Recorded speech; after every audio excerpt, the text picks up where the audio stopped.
नमस्कार मंडळी, स्वागत आहे तुमचं राजकीय समाचार या आपल्या लोकप्रिय चॅनलवर। मंडळी, प्रवासादरम्यान आपल्याला बऱ्याचदा बरेचसे अनोळखी लोक भेटतात आणि अनोळखी लोकांच्या सोबत किती आपण बोललं पाहिजे, किती त्यांच्या सोबत आपण गप्पा केल्या पाहिजे, आपण किती त्यांना वेळ दिला पाहिजे, हे अत्यंत महत्त्वाचं आहे। अशीच एक घटना घडली आहे। स्वतःला शिक्षक सांगणाऱ्या एका इसमाने ही कृत्य केलेलं आहे। तर मंडळी, घटना आहे तुळजापूर मधली। एक महिला तुळजापूर बसस्थानकामध्ये उभी होती आणि त्याच बसस्थानकामध्ये एक पुरुष होता, जो पुरुष स्वतःला आपण शिक्षक असल्याचं सांगत होता। आणि हे सगळं झाल्यानंतर त्या महिलेसोबत त्या पुरुषाने, जो स्वतःला शिक्षक म्हणून सांगत होता, त्याने बातचीत वाढवली, तिच्यासोबत बोलणं वाढवलं आणि या बोलण्यामधनं त्यांनी एकमेकांचे मोबाईल नंबर हे एकमेकांना दिले। त्या महिलेचा मोबाईल नंबर त्या पुरुषाकडे आला, त्या पुरुषाचा नंबर त्या महिलेकडे गेला। असेच बरेच दिवस यांच्यामध्ये बोलणं झालं।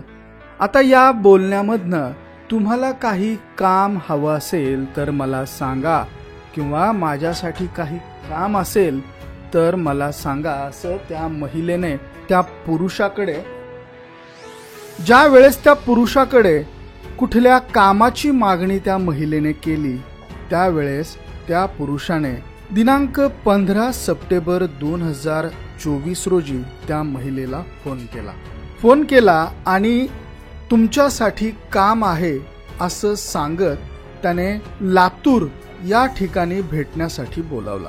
16 सप्टेंबर रोजी ती महिला लातूर या ठिकाणी पोहोचली। हा जो स्वतःला शिक्षक म्हणून घेणारा पुरुष आहे, त्याने एक 4 व्हीलर केली। त्या 4 व्हीलर मध्ये ड्रायव्हर होता आणि ड्रायव्हरच्या सोबत आणखी 2 जण होते।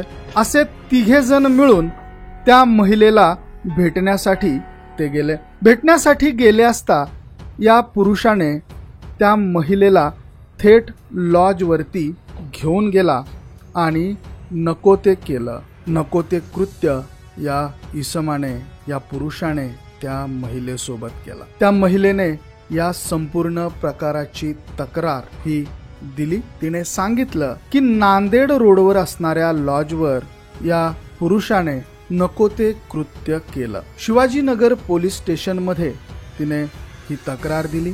त्यानंतर विवेकानंद चौक पोलीस स्टेशनकडे हे प्रकरण वर्ग करण्यात आला। तर मंडळी, अशा पद्धतीने एका पुरुषाने एका महिलेचा कामाचं निमित्त सांगून अशा पद्धतीनं उपभोग घेतलेला आहे। तर या संपूर्ण प्रकरणामध्ये एकच सांगावयाची गोष्ट आहे की कुठल्याही पद्धतीच्या भूलथापांना बळी न पडता किंवा अशा लोकांपासून आपण सावध राहिलं पाहिजे। अशी लोक आपल्याला प्रचंड तकलीफ देऊ शकतात, त्रास देऊ शकतात, हेच या व्हिडिओच्या माध्यमातून तुम्हाला सांगणं आहे। हा व्हिडिओ तुम्हाला कसा वाटला कमेंट करून अवश्य कळवा। आवडला असेल तर शेअर करा आणि आपल्या चॅनलला सबस्क्राईब करायला अजिबात विसरू नका। बघत रहा राजकीय समाचार। धन्यवाद।